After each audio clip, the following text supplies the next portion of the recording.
Everyone, we are,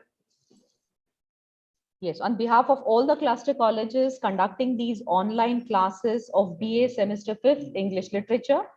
I'm taking this opportunity to welcome all the students, all the teachers, those who have connected with us on YouTube.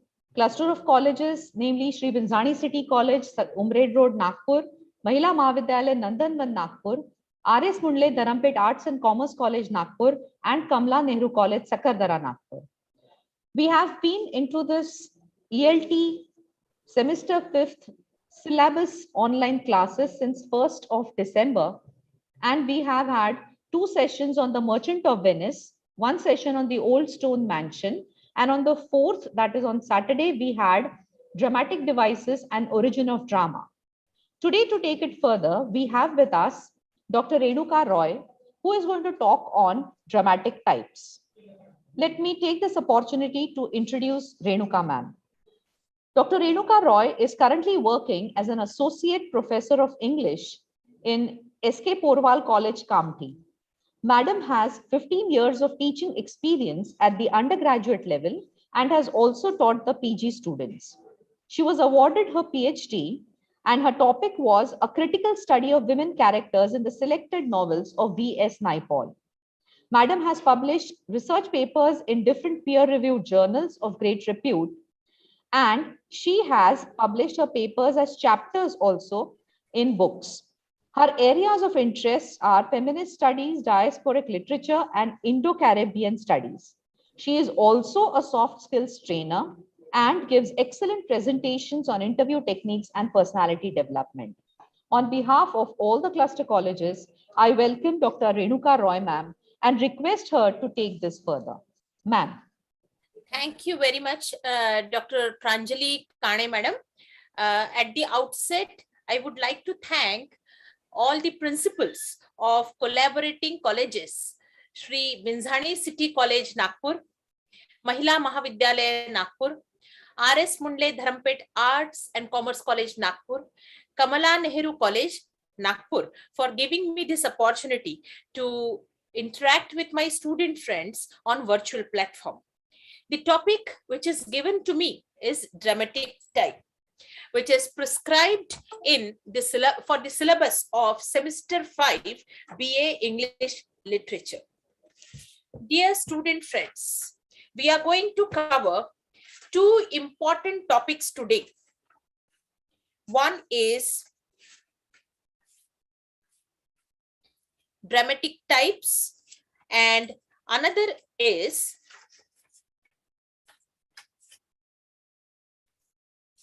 all the types of drama that are covered inside it. Dramatic art, pardon, the dramatic art and dramatic types.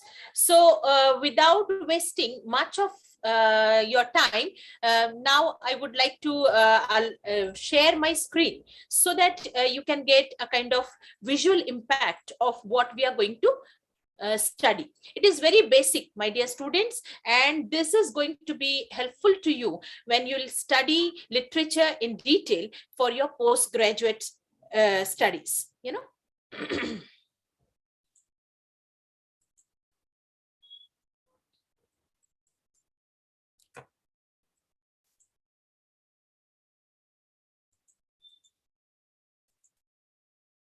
Yes. Is it visible, Pranjali madam? Yes, ma'am, it is visible. Please go ahead. Yes, thank you. Now, what is dramatic art and how is it different from other types of literature?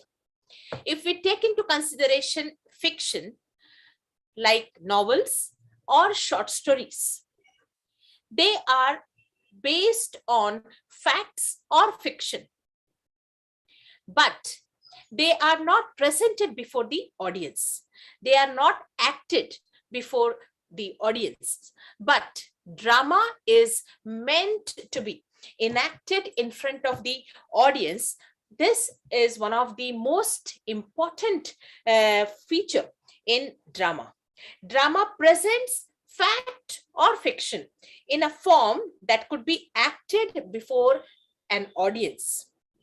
So the play has a plot, characters, dialogues, and atmosphere, and an outlook on life as much as a novel has. Yet there are lot many constraints that has when writing a drama, because he has to keep in mind that it is for the presentation on the stage. A novel is self-contained. Once you read the novel, you can read it at your own pace. You can go on relishing some of the parts for a longer period of time. But the drama has to be very compact. And in that time frame, they have to communicate the entire message. Hence, in drama, one has to exercise economy in handling the plot and delineation of the character. And all the superfluous elements are to be discarded. Dramatist has to work a number of. So drama is a composite art in which the author, actor, and the stage manager all combine to produce a total effect. 1 minute. Drama is a composite art and it is different from novel. So what are the who are the people who are involved in a drama? So we have to take into consideration audience. When we will go further, while discussing Shakespearean dramas or romantic tragedy, we'll talk about the importance of audience and how the audience, they are integral to the dramatist when he is working on certain plot or theme. The drama has the actors also, the producer, the scene painter, the dressmaker, musician, electrician, and many other. So a dramatist's art is like work of a juggler. He has to juggle so many balls. So he has to collaborate with many people. See, here I have tried to illustrate the art of a dramatist. His art is like a juggler's art. He has to handle the plot and he has to delineate the character. He has to collaborate with number of agencies, number of people who contribute to the success of drama. Mechanical and physical limitations are there that he needs to take care of. Nowadays, it is very easy. We have good auditorium, we have very high technically very sound system, and we have good mics and everything. But at the beginning of the drama, when it started with morality plays and mystery plays that were being enacted in front of the church, it was a really very tough job. It has often been said that when a novel is written, it is finished. But when a play has been written, the worst difficulty lie ahead. Okay, so the act of the dramatist starts with the writing of the play. He has to think of other elements. Now it is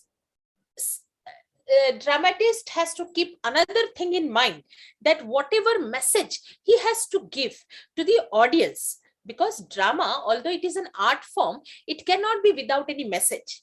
Art reflects the life, reflect the society. It tries to reform the society and make it more sublime and better. So whatever the message the dramatist want to give to the audience, he cannot come forward and give it. So in the novel, like the novel of Thackeray, there are some didactic passages where the novelist takes lead and he gives message to the reader. But dramatist cannot take such liberty. He has to speak through, he has to convey his message through his messenger, through his chorus, through the soliloquies, asides, and other elements that he dexterously employs in the drama. And we will discuss all these things in briefly in our coming presentation. In the modern time, in 20th century, there were some dramatists, those who started giving out, or those who started talking about their ideals or ideology that they wanted to propound in their dramas, like Galsworthy and Bernard Shaw. So this we had already studied. Galsworthy and Bernard Shaw put forth with special force and brilliance the author's personal views on society and political questions of every kind. So they used to come forward. There was a kind of reformist zeal in their writing. They used to write for social cause. Example of which could be found in Pygmalion by G.B. Shaw, The Arms and the Man by Shaw, Widower's House by Bernard Shaw, Strife by Galsworthy. Now let us move ahead with the structure of the play, tragedy and comedy. If we take into consideration the example of classical structure, that is Seneca and Greek tragedy, they are pure tragedies and pure comedies. There is no intermingling of one mood with the other. Drama sets forth certain conflict. So conflict is a problem in the drama.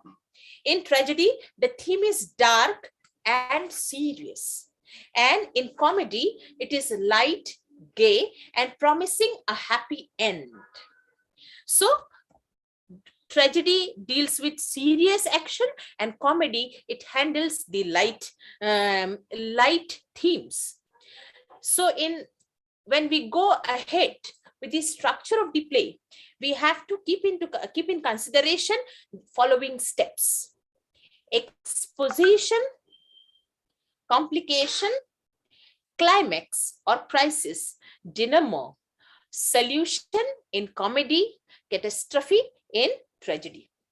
I would like to elaborate these steps with the help of a few explanation from your text, from the prescribed text. The play requires an exposition to explain the circumstances or situation from which the action is to take its course. Exposition is one when the action is opened, when the characters are introduced, when the setting is made aware, the audience is made aware of the setting. Okay, when the real story begins. Okay, a complication can also be called as rising action, during which it progresses and grows more involved. The story gets more evolved in the complication. So the drama progresses in complication. A climax, which is also called as crisis, is when it takes a turn for better or worse. So climax is very important. From there itself, the decision is done whether the drama will end happily or it will end on sad note.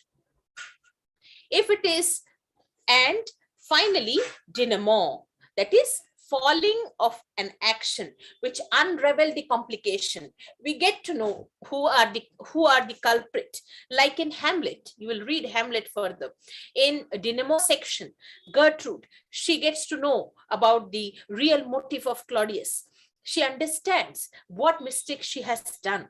So in denouement, the drama is it unravels. In Othello understands that he has done great mistake by murdering his own beloved. Okay, so dynamo is a place where the action, falling of the action is called as dynamo, which unravels the complication. And finally, if it is tragedy, then it is catastrophe. And if it is comedy, we end up on a happy solution. So earlier it wasn't five, when during the Shakespearean age, when, or in the classical age, during the Senecan tragedies or in the Greek tragedies, there were 5 acts, and these 5 acts used to give step by step. They used to have all these steps properly, unraveling slowly and steadily. So there was a lot of scope for development of the character, and there was a lot of scope for crisis to build up, and then finally coming on the solution. Now, Elizabethan drama also followed this Senecan tragedy, this system of 5 acts, and a number of scenes that gives more scope for the character to develop itself, for the plot to build up, for scenes to change, atmosphere to build up. But later on, with the constraint of time, these 5 act plays, they started getting minimized to 3 act and then 1 act. So there were many short 1 act plays, pieces that are light in nature, that are many a times introduced in tragedy, in order to maintain the atmosphere of, in order to lighten the atmosphere of seriousness, that gravity that has built up. In order to make it light, they started introducing simple curtain raisers. Curtain raisers, what are they? They are 1 act plays, short plays, introduced in the midst of an elaborate tragedy or an elaborate comedy. So they talk about the social economic condition, changing social order, and these plays were greatly liked by some of the people, and some they did not like it because they wanted to have that integrity of mood. If it is tragedy, it should be throughout tragedy, and if it is comedy, it should be throughout comedy. Now, this is a beautiful picture of Elizabethan stage. In order to describe, I would like to describe Elizabeth's stage in detail for the students to understand how beautifully in those days Elizabethan stages were so beautiful and it were so impactful. It was golden era of English drama. I'll read out from the book. The title of the book is English Literature by William J. Long. Student friends, you can read and refer to this book for better understanding of these concepts. It was in this theater, though. So we are talking about the theater that was built in London, and it was a theater specially meant for staging the dramas of Shakespeare. It was in this theater Shakespeare probably found the employment. So how was this theater? They were built of stone and wood, round or octagonal in shape, and without a roof, being simply an enclosed courtyard. It was like enclosed courtyard of some church, of some big mansion. At one side of was the stage. Before it, on the bare ground or the pit, stood large part of audience who could afford to pay only an admission fee. So you will find on this pic also, in this pic also, you'll find there are huge number of audience, those who are standing on the ground. They could barely pay the fees to get the entry into this theater. The players and these groundlings were exposed to the weather. So there was no roof on the theater. They were exposed to the weather. Those that paid for seats were in galleries sheltered by a narrow porch roof projecting inwards from the encircling walls. So those who could pay, they get the seat in the galleries, and they have roof on their head, and they have very comfortable position. While the young nobles and gallants who came to be seen, who could afford the extra fee, took seats on the stage itself and smoked and chaffed the actors and threw nuts at the groundlings.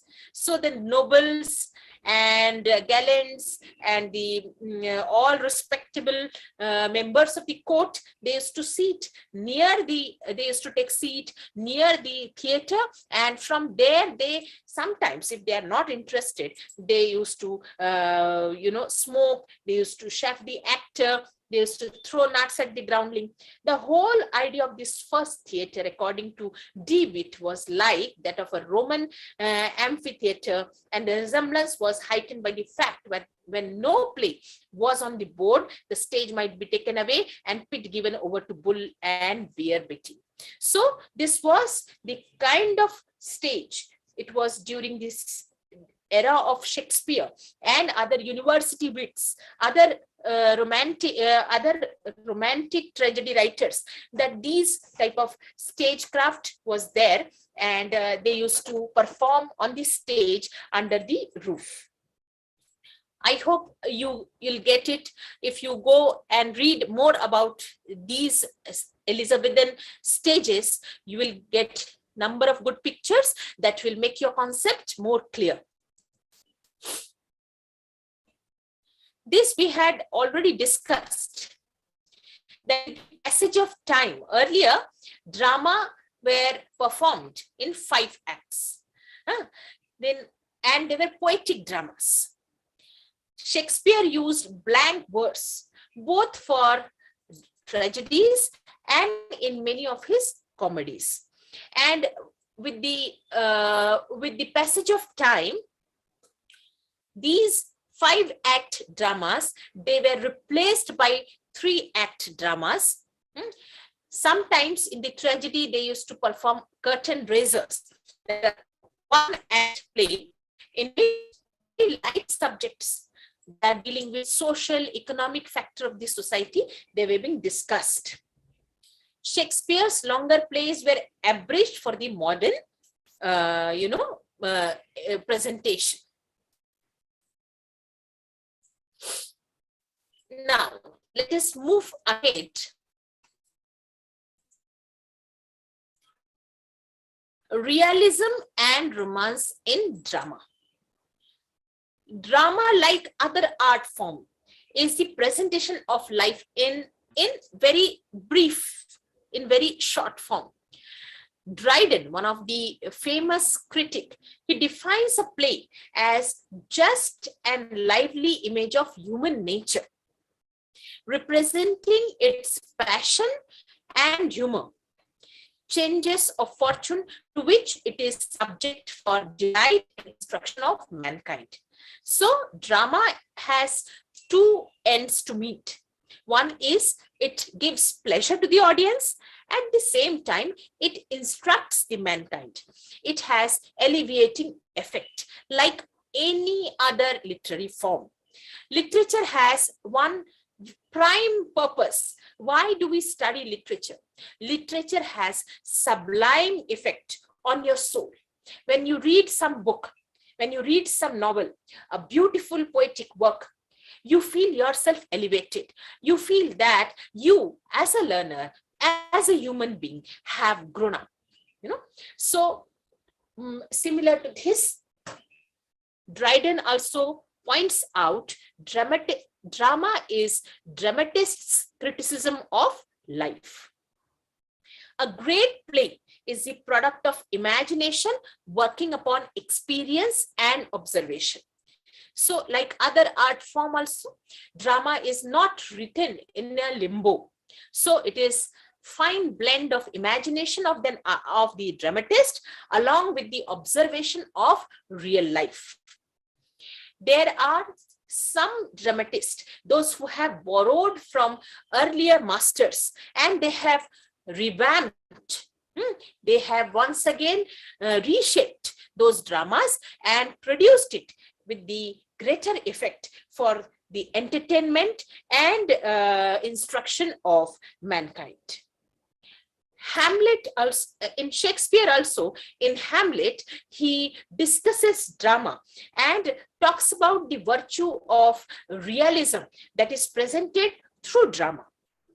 He also feels that drama does not only supports the romance or imaginative element, but it draws greatly from the reality of life. The lines are it is about drama. Hamlet says, lines whose end is to hold as it were the mirror up to nature, to show virtue her own feature, scorn her own image, and the very age, body of the time, his form and pressure. So these are the beautiful lines from Hamlet. Hamlet talks about drama, and he informs that the end of the drama or true motive of the drama is to hold the mirror up to nature as you are and show the virtue as well as vices. So it scorns the vices and it appreciates the virtue. And we will see in the latter part of our presentation how in all the forms of dramas, whether it is a tragedy, it is comedy, it is tragic comedy, it is domestic tragedy, or it is a melodrama, virtue is rewarded. Ben Jonson's, he came at the later stage and he thought that drama is to show image of the time by employing language as men do use. When Ben Jonson came into picture, it was not era of romantic dramas. He brought all the elements of classical dramas once again on the theater, and he was more strict about the presentation of reality in the theater. Let us take a look at Ben Jonson's own idea of drama, and I'll once again read out. Personally, Jonson is the most commanding literary figure among the Elizabethan. For 25 years, he was the literary dictator of London, the chief of all the wits that gathered nightly at the Old Devil Tavern. With his great learning, his ability, and his commanding position as poet laureate, he set himself squarely against his contemporary and romantic tendency of the age. So Ben Jonson was against the romantic tendency in the drama that we will discuss when we will talk about the classical tragedy and romantic tragedy. So he was more, he gave more emphasis on adhering to classical forms and its, types. For two things, he fought bravely: to restore classic form of the drama and to keep the stage from its downward course.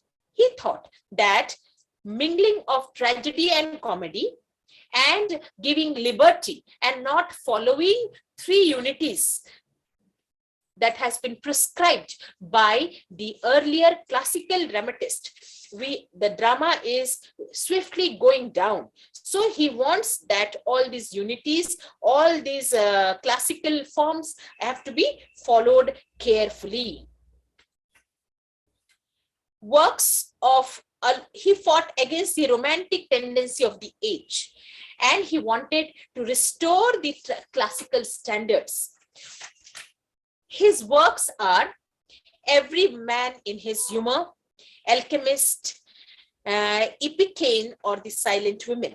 So this is how all the different, critics, they talked about the realism and romance and intermingling of both in order to give the best kind of effect in drama. Now let us move ahead with the dramatic types. Solely drama have mainly two distinct types, tragedy and comedy. These are the main types of drama on which the other dramatic forms, they started evolving. So tragedy in the Greek drama, it deals with the fate of the characters of high birth and station. So we may take example from Senecan dramas. So they are men from great families, kings, and they were from high birth. So because of some of the working of the fate, these characters, they have to face the downfall. The fate of the character of high birth and station, when the people, the kings, general, warriors, they face the downfall or they come down, so that creates more tragic effect. It was assumed by the Greek tragedy writers, Greek masters like Aristotle and others. Aristotle in his Poetics have given the clear-cut description of what should be the ideal or the standard for the tragedy. Tragedy's aim is at inspiring us with pity and awe. Comedy aims at evoking laughter. Tragedy in Greek drama deal with the fate of the characters of high birth and station, kings, princes, and their household. So when Greek tragedies were performed, the heroes, they used to wear thick-soled, high-heeled boots in order to look majestic, tall.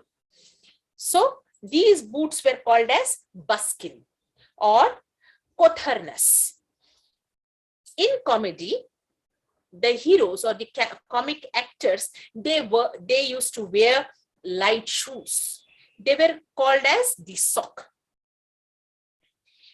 So the language in the tragedies, they were very poetic.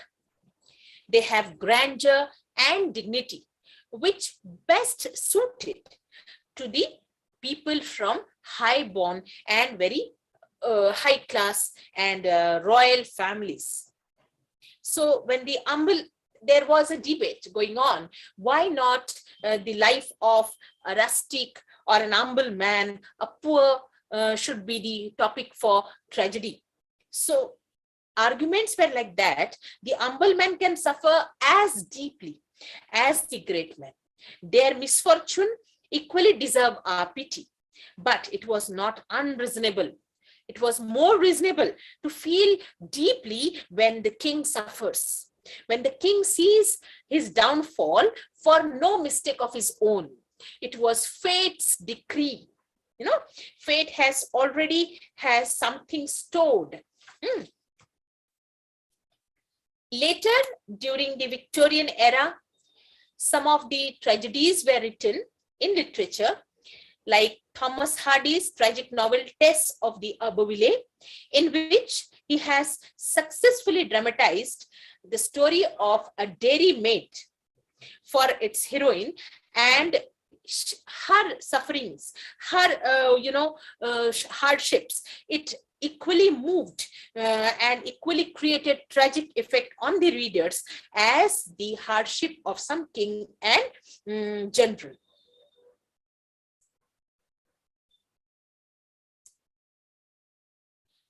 18th century saw the rise of a new type of tragedy. They are called as domestic tragedy, which attempted to use the character and incidents from ordinary life. And it becomes the subject of serious drama. Example of which could be found in George Lillo's London Merchant, which is a famous example. Men of letters praise it. Royalty perused it in the palace boudoir.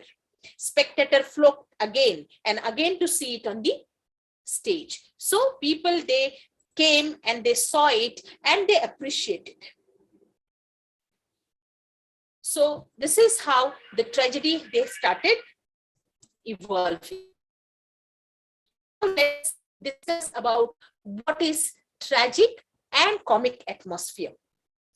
Atmosphere of tragedy is somber and serious. An atmosphere of comedy is mirthful and light. It is when we are talking about pure tragedy and pure comedy. That is classical tragedy and classical comedy. They used to adhere to unity, three unities: unity of place, unity of action, and unity of time. So if that, in order to maintain that tragic effect, they single emotion used to work. The main aim of tragedy, according to great critic and master Aristotle, is to purge the emotions through pity and terror. So when we find some great king or the warrior are suffering, not because of any fault of their own, but due to some fate's decree, as in the case of Sophocles' Oedipus. So Oedipus suffers not because of his own mistake, but because it was already preordained. So tragedy purges the emotion through pity and fear. It was an emotion that gives us complete catharsis. We all our, what we can say, all our sadness and all our pity, it is all get resolved at the end of the tragedy.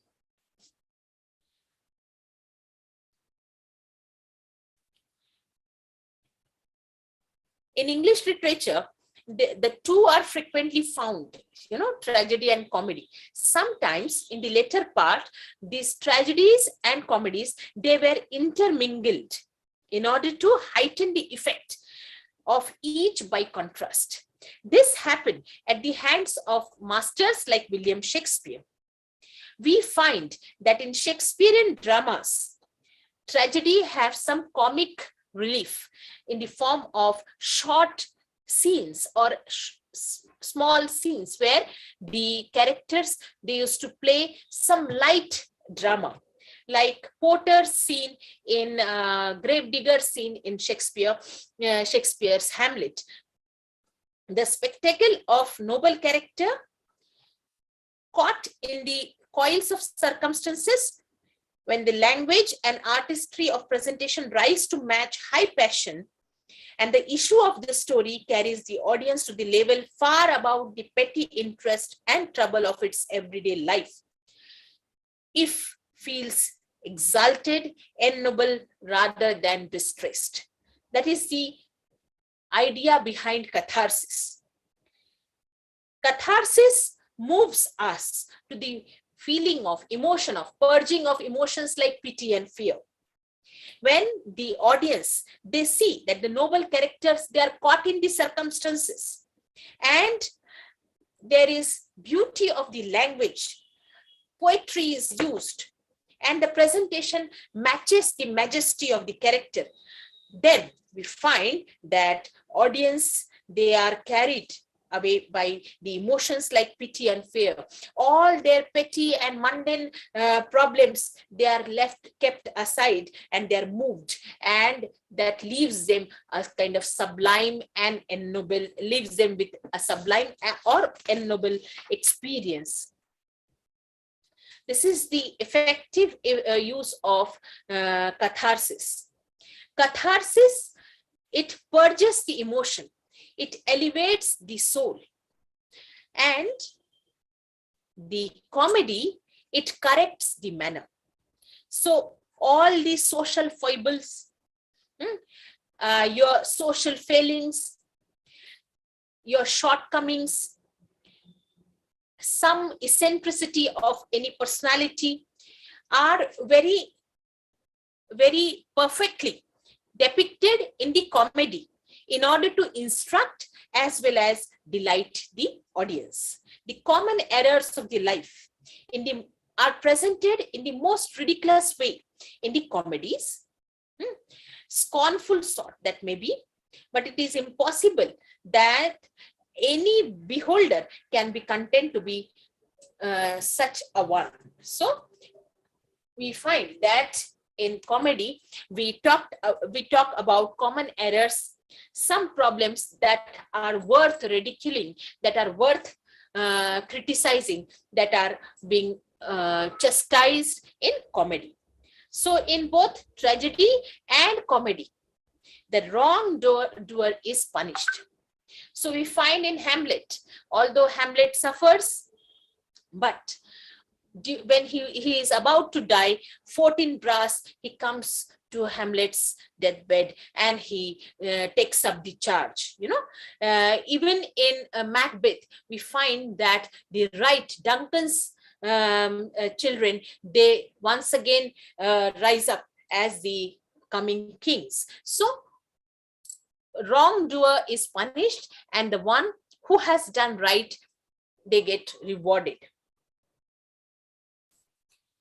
We had already talked about that Shakespeare used blank verse for writing his tragedies, because the language of people from high station, kings, it should be very matching to their personality. And the language and artistry and presentation should be nowhere lesser than the personality that they are going to portray on the stage. In the dramas like As You Like It, Much Ado About Nothing, there are use of prose passages, but in somewhere the verse, blank verse, is also used by William Shakespeare.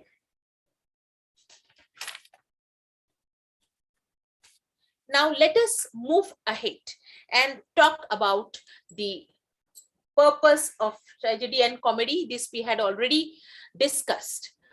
Let us move ahead. Types of tragedy and comedy: classical tragedy and romantic tragedy, classical comedy and romantic comedy. Tragedy can be classified in two ways, with reference to form or structure and with reference to matter and theme. In classical tragedy, the form is very rigid, the structure is very rigid, and the theme is also rigid. So there is less flexibility in the classical literature as compared to romantic tragedy. It has more liberal way of handling. Classical tragedy was based on Greek conventions, the latter obeying only its own standard, and romantic tragedies, they obeyed their own standard. They were flexible as per the requirement of the audience, that we will see in the coming section. In classical tragedies, there was insistence upon adhering to three unities and employment of devices like course. The theory of three unities, that is unity of time, action and place, is based on passage in the writing of Aristotle in his great critical work Poetics. What does it mean by unity of time? Unity of time means that the time over which the plot is spread be the same or approximately the same. So the classical playwrights, they could not take liberty of extending or showing that their drama is taking place for a long period of time. They cannot show that their character or the hero, he has grown up right from the childhood to an adulthood or an old age. They have to adhere to unity of time. Apparently, it was held that event extended over years were shown in few hours on the stage, they would have no resemblance of reality for the logical Greek mind. So they thought that you cannot show for audience, it will be very difficult to imagine that a small event, a small presentation encompasses a great span of time. They do not want to tax their audience with such kind of imaginative, such kind of burden of imagination. Unity of action makes a double provision. Plot should either be purely tragic or purely comic, not a mixture of two. So, if it is tragedy, it will be purely tragic. If it is comedy, purely comic. But there were a few examples, like in Euripides, there are some light relief given in the form of subplot in the drama. And unity of time, unity of action, and unity of place. If it is taking place at one place, you cannot change the scene. You cannot show that one event is happening on the stage, on the in the jungle, another is happening in the palace, and some other is in the battlefield. No, this kind of liberty was not allowed. Anything which is happening to the other part of the scene were reported by the messengers. The incident must be logically connected. Unity of place is a natural corollary of unity of time. If the play must limit itself to the event that covers a few hours, it must be confined to one place. So it has to be we have to take into consideration all these three unities, that those were very diligently observed by classical tragedians, classical comedians. Chorus was one of the noteworthy element of Greek tragedy.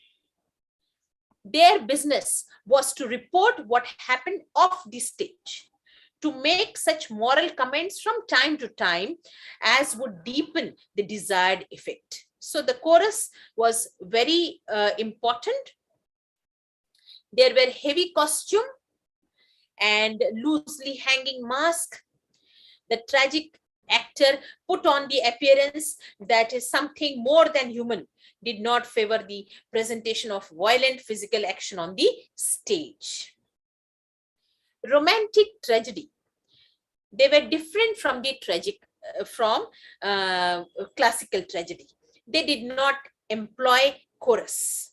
They did not circumscribe themselves to three unities that earlier being prescribed by the classical tragedians.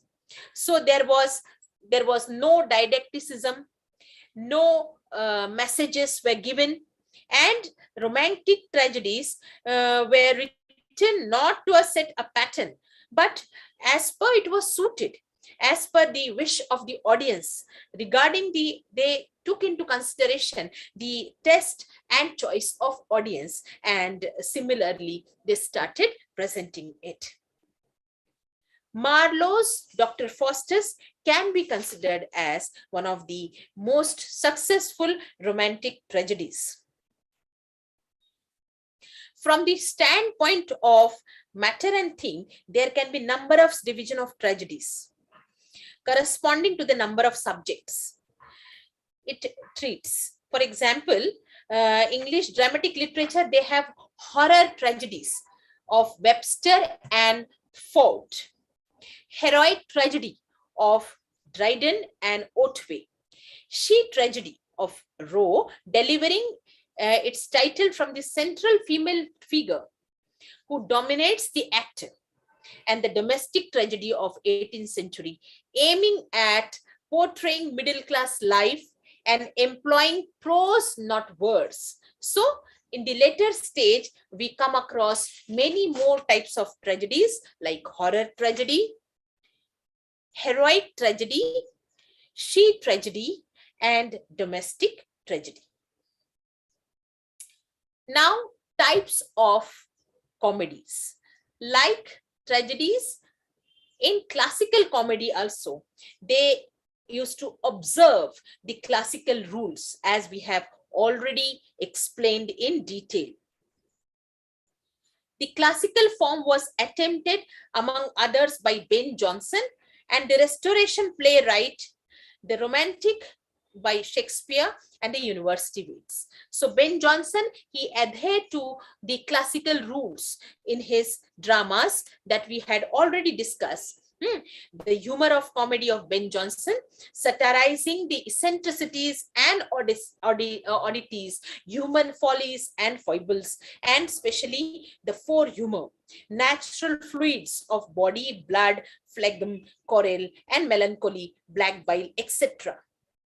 So he dealt with all this humor in his writing, and he satirized the errors of human being.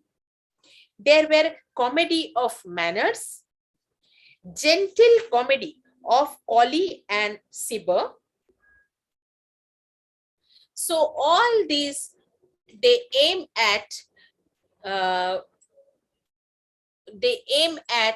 what you will call, they aim at pointing out the follies of the people. Now let us move ahead.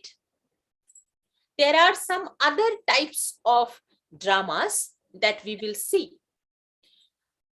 First is tragicomedy.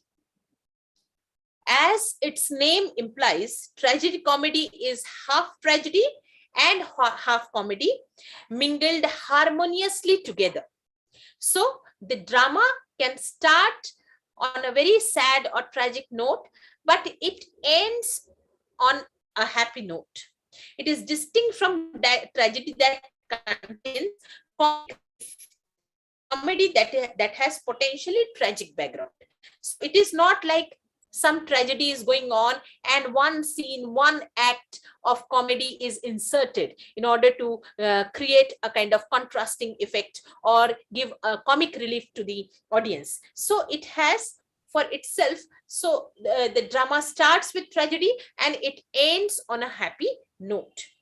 We have example of comic relief in Macbeth, where the porter, they are drunken, they are garrulous, and they are ignorant about murder of Duncan. There is grave digger scene in Hamlet, or fools in Fool in the King Lear. They work as comic relief in the tragedy. But tragicomedy, it has comedy with a tragic background and is more effective comedy than it is otherwise would be.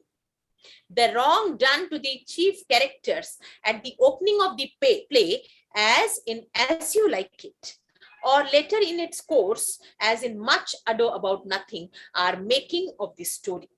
We are all the happier when they are righted. So when you read As You Like It, you'll find that the wrongdoer, something wrong is done with the right character, which is resolved by the end of the story. It is tragicomedy. So it is a complete tragedy up to certain point and a complete comedy thereafter. Complication sets forth a tragic theme. The denouement turns it into comedy. So it is exposition, complication, denouement. So complication is there at the beginning. There is some tragic problem which is resolved by the end of the drama, and poetic justice is done. So wrong is being punished and right is being rewarded. Or to put it in another way, the rising action, growth of the plot is tragedy, and falling action or its downward course is comedy. Climax separates the one from another, as in the example like Tempest. If you take the example of Tempest,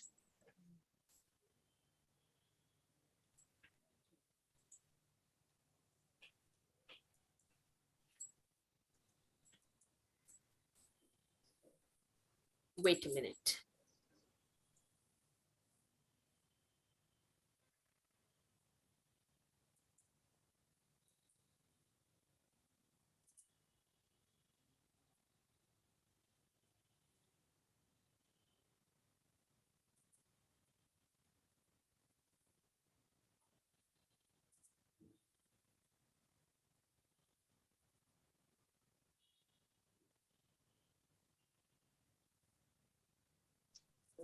Madam, is there a problem?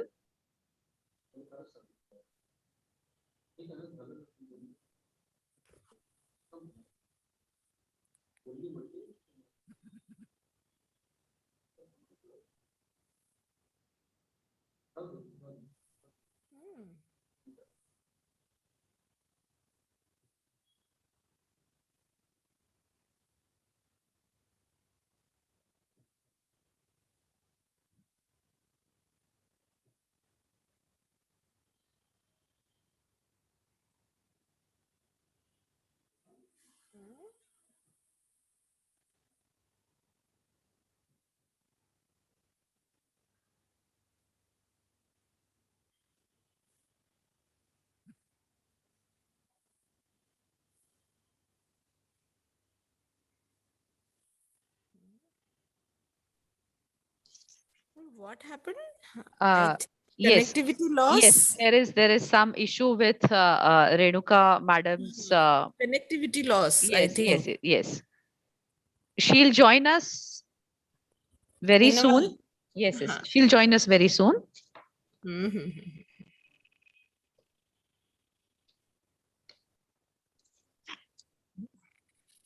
It is almost going to be over now. Yes, madam. Only one slide is left. Acha, I have just joined, na? Mhm.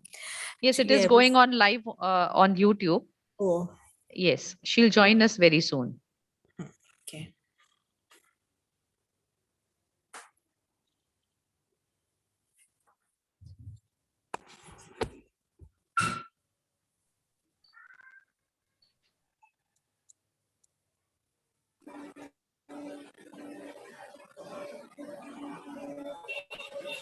Yes, I'm sorry for the inconvenience. No There is issues, some ma'am. technical problem. Yes. Let us move ahead with the other types of dramas. We have farce and comedy. Farce is an exaggerated form of comedy in which no attempt is met at fidelity to real life. So it is hyperbole. It is an hyperbole kind of thing. So no connection with the real activity. It aims at provoking. It aims at hearty laughter. And to do this, it employs all sources of absurd characters, situation, and dialogues. It belongs to the realm of nonsense, in which characters are free from everyday cares and restraints. The topics that are used for farce is always fleeing from an angry wife, creditors, angry husband. So all these trifle issues, they were being used in the farce.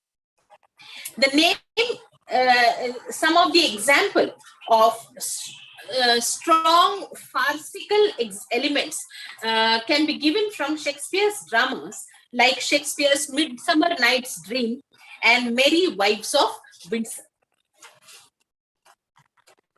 Let us now learn about the melodrama. Melodrama as it is debased form of tragedy. In tragedy also we find that there is action, there are murders, there are some negative elements going on. But in melodrama it is in exaggerated form. Melodrama was a debased form of tragedy, as farce may be considered as coarser form of comedy. The term is reserved for a play of crudely sensational types. We can take example from Webster's Duchess of Malfi or Kidd's Spanish tragedy. So the actions, they are very coarse.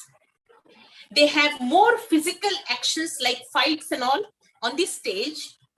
Purely theatrical language, behavior, and naive sentiments, they are being displayed. Its characters are mere puppet in an extravagant story of crime, revenge, retribution, evil of drink, gambling, lost wheels, missing ears, and so on and forth. So there is more evil, and it is in coarse form. It is in very heinous form that is presented in melodramas, like revenge, crime, murder. They become the leitmotif of melodrama. Sometimes they are not that pleasant. They do not give you that dramatic effect or those sublimatic effect to the audience. The next type is the mask. A mask as a dramatic element in which plot, character, and even to a great extent dialogue are subordinated on one hand to the spectacular illustration.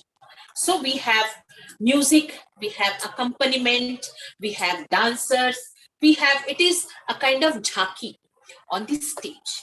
So the masks are performed, were mostly performed in the court in front of the royalties.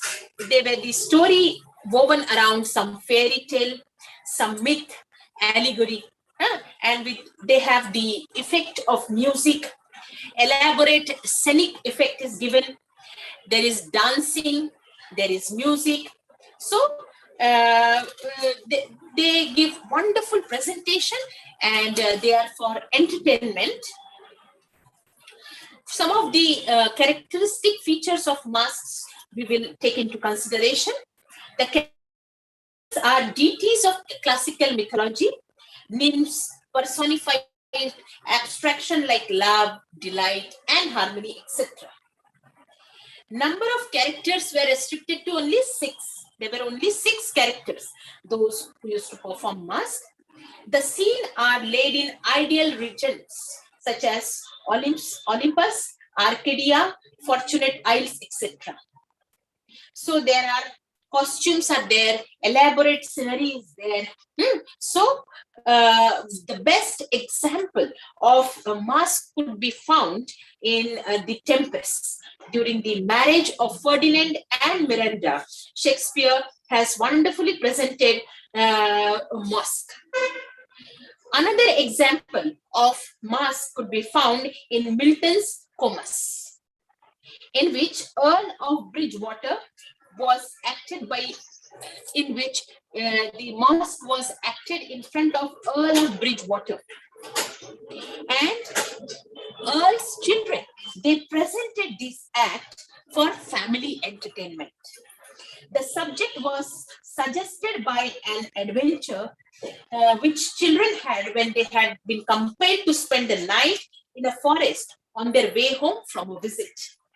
And it was very superbly done, and how the children, they rescued themselves and they could save themselves from the evil is the subject for the mask. Another type of drama is one-act play. The history of one-act play dates far back to the early mystery and miracle plays. So they are very short.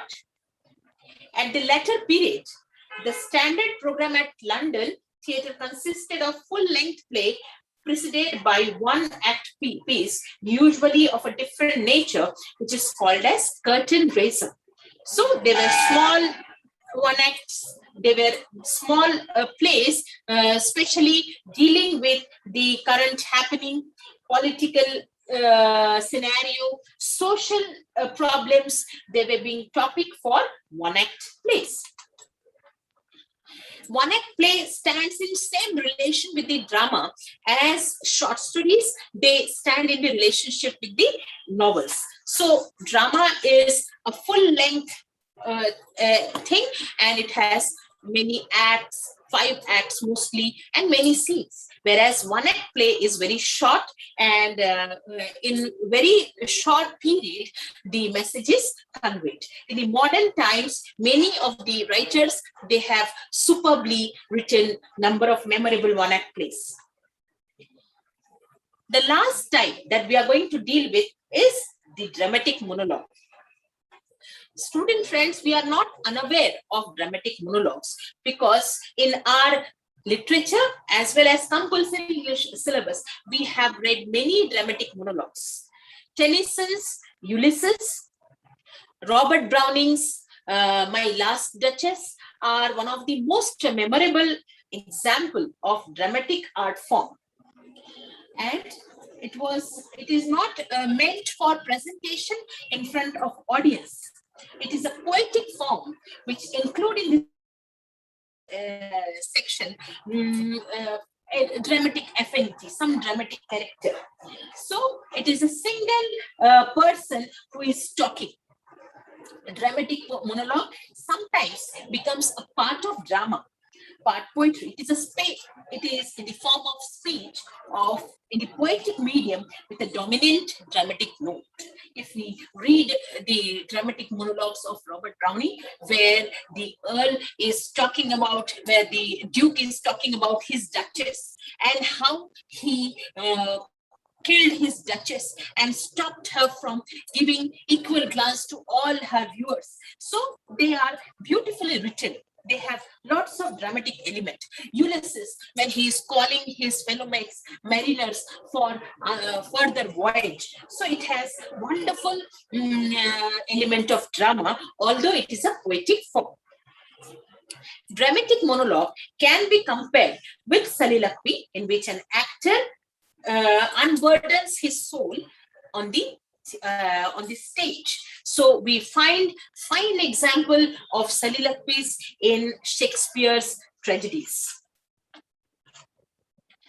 So this is, I think, that we have I tried to cover most of the portions of dramatic types and dramatic art form and how it is different from other forms of literature.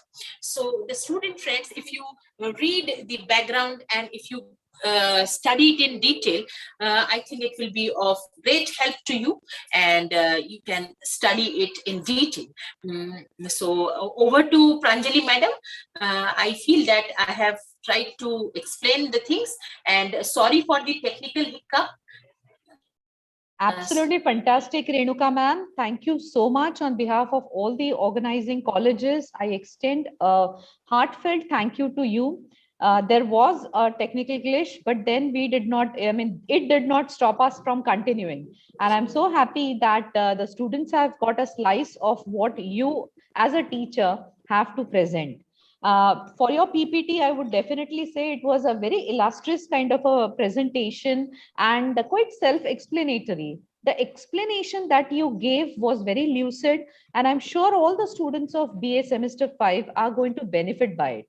Students, this is a great chance for all of you in a synchronous as well as asynchronous way. You can keep on visiting this recording, which is easily available, going to be easily available to you on YouTube. So on behalf of the organizing team, let me extend again great thank you to Renuka ma'am, who has made this possible. Dramatic types otherwise would have been quite a lengthy one, but she has very lengthy. Yes, she has condensed. It is not possible to cover it within 1 hour, yes. And more you read, more you start loving how great our masters were, those who have invented and they have presented and they have given such a wealth of literature to us. I would like my student friends to make a kind of request that they should read some more books, so that they can get detailed information, some history of English literature. There are wonderful books available on history of English literature by Compton Rickett, by T. Singh, even Mundra. They give wonderful explanation of dramatic types. So if you want to make career in literature, you should understand these basic things, And thank you so much, madam, for being with me. We also have Santa Jain madam from Kamala Nehru College. Ma'am, would you like to extend your thanks to Renuka ma'am?